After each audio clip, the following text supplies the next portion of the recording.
बिस्मिल्लाहिर्रहमानिर्रहीम। अस्सलाम वालेकुम वरहमतुल्लाह। तो प्यारे साथियों, आज बहुत ही अहम मालूमात के साथ आपकी खिदमत में हाज़िर हूँ। वीडियो का आगाज़ यानी कि समझ लीजिए कि व्लॉग का आगाज़ करते हैं। और आज हम जिस चीज़ के बारे में हम आपको बताने जा रहे हैं, दलिया।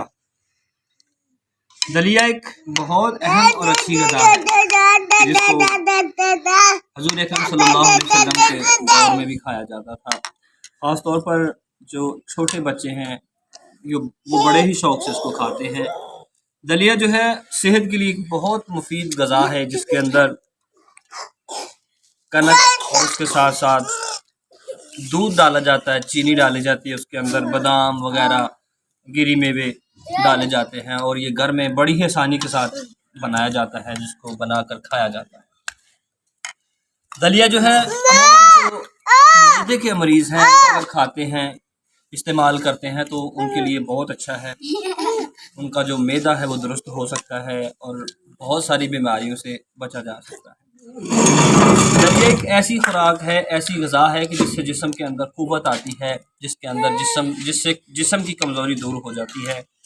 दलिया बनाने का बहुत ही आसान तरीका है। इसको हम आपको बताएंगे कि दलिया कैसे बनाया जाता है और कैसे फिर बच्चों के साथ बैठकर खाया जाता है। बच्चे बड़े शौक़ से खाते हैं और बड़ा ही आसान तरीका है। दूध लें, गंदम लें, चीनी लें, बादाम लें, उसके साथ साथ गिरी मेवे इसके अंदर डालें और अच्छे तरीके के साथ इसको ज़्यादा देर तक आग के ऊपर रख दें और तैयार करें और अपने बच्चों को, बूढ़ों को, जवानों को खिलाएं।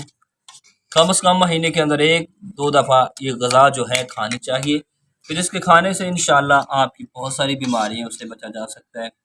महंगाई के दौर में यकीनन ये बड़ी आसानी के साथ, जिनके घरों में दूध है, बड़ी आसानी के साथ औरतें जो इसको घर में बनाती हैं और बड़े मज़े के साथ छोटे बच्चे, बूढ़े, जवान, मर्द, औरतें सब कुछ बड़े मज़े के साथ इसको खाते हैं। तो आप देख सकते हैं मोहम्मद यामीन साहब, हरीम फातिमा, ज़ुहैब साहब और अब्दुल हादी साहब बड़े शौक़ से इसको खा रहे हैं। छोटे बच्चे यानी कि जिनकी उम्र तकरीबन 6 माह से ऊपर है, वो इसको बड़ी आसानी के साथ खा सकते हैं और पचा भी सकते हैं और इसका कोई नुकसान भी नहीं है। ये हुज़ूर अकरम सल्लल्लाहु अलैहि वसल्लम के दौर में भी ये आप सल्लल्लाहु अलैहि वसल्लम इसको बड़ा ही पसंद किया करते थे। बड़ी यानी कि जौ का दलिया आप बनाया करते थे। बड़ी पसंदीदा ग़िज़ा थी सहाबा इकराम की, हुज़ूर सल्लल्लाहु अलैहि वसल्लम की, और तमाम जितने भी अल्लाह के नेक औलिया गुज़रे हैं वो भी बड़े शौक़ से इसको खाया करते थे। इसकी एक ख़ास